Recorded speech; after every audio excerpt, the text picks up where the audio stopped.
Listen. Yeah, you need to talk about this and why this is going in now. And it's like timing on this is perfect. There's a couple reasons why I put Slipknot, Wait and Bleed in, as Rev just alluded to. There's a more recent reason, but going back through the videos that we've already covered, it dawned on me that Stump and I did a Slipknot song. Yep. Chewy and I did a Slipknot song, Dead Memories. You and I have not done a Slipknot song. I mean, we're the OGs. What better one to do than the one that came out in 1999 and really broke these guys into the metal mainstream, in my opinion. I have to agree with you on that. This was the song that put them on the map. And I think after this, it was all uphill. Some may argue that at this point, they've kind of plateaued or maybe gone downhill a little bit.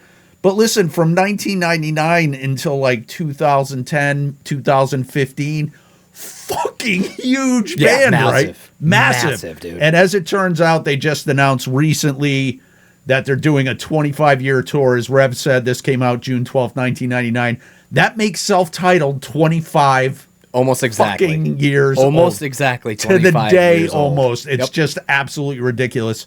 I'm stoked to see him live. I'm thinking this might be the swan song for me. Are they doing this front to back? Is that the plan, or are they just... From what I've heard, it's going to be this album heavy, but not exclusively this album. However you feel about this band right now, because I know Rev and I have very distinct opinions, you can't deny their staying power and their influence on the music. I mean, you can't, dude. And before we get into it, I would highly recommend that if you haven't seen them live and you're even a passive fan, just go for the show. Everybody talks about Kiss in the 70s and how Kiss kind of elevated and defined the theatrical live show. You're going for the theatrics. That's what Slipknot is, and I'm totally looking forward to it.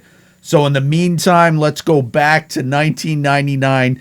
Now, this video is a video of the song, but it's one of those videos where they kind of blended in live stuff. Yeah, it's the clip piece. Yeah, and there's actual live vocals and stuff, so it's a little weird, but I think it's great, dude. I still love it. And I believe a lot of this was shot when they were doing the second stage at Ozfest. Yes, yes.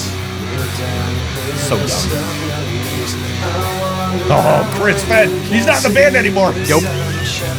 Let's just call out who's not in the band anymore. Paul Gray's not in the band anymore. Not alive either. It's not alive. Dude, he's still alive. Oh, he's still in the band. Jim Root's in the band. Confirmed. Is this different from the album version? It is. It's like a remix live. Yeah, that's what I was saying. I remember the first time I heard this was released as a single, and I thought it's funny because they released the ballad. Yeah. This is the ballad right. from the This album. is the softer, which is crazy. Sid is still in the band. Clowney also in the band.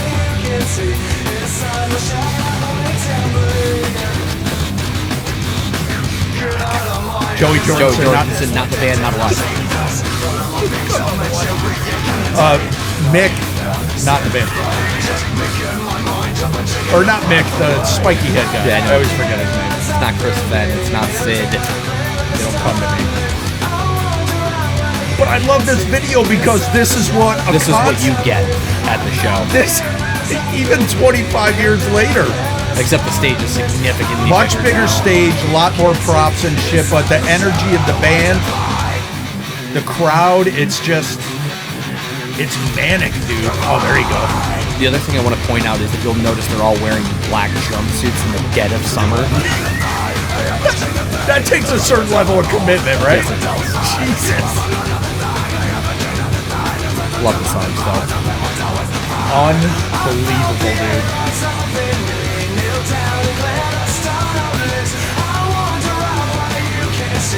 I mean, dude, is it like a fine wine?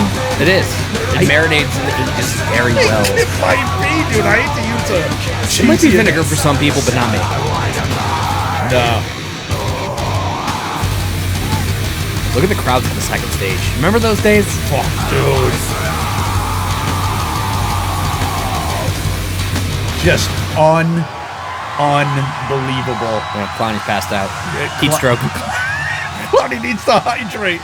I love that you mentioned that, because I will say, if you've never been to like a heavier festival, like an Ozfest or a Knot Fest or something like that, those second stages sometimes, that's where you're going to get a lot of the potential, like, huge memories. And right. the up-and-comers. Yeah, because you're going to see stuff sometimes and you're like, oh, these guys are you're like, awesome. Wait a minute, what's happening on this second stage? I would venture to guess that collectively together, Yes. just you and I, we've probably seen 100 bands minimum at a second stage. Not all of them are good, At least 100. but a lot of them are probably some of the greatest shows we've seen together. Absolutely, Some dude. of the bands we've seen live on a second stage. And I think the important thing to take away, their little life lesson from a couple older concert goers, is don't sleep on the second stage. Right. Like, you go to a festival that's got maybe 2, 3, 4, maybe even 5 stages.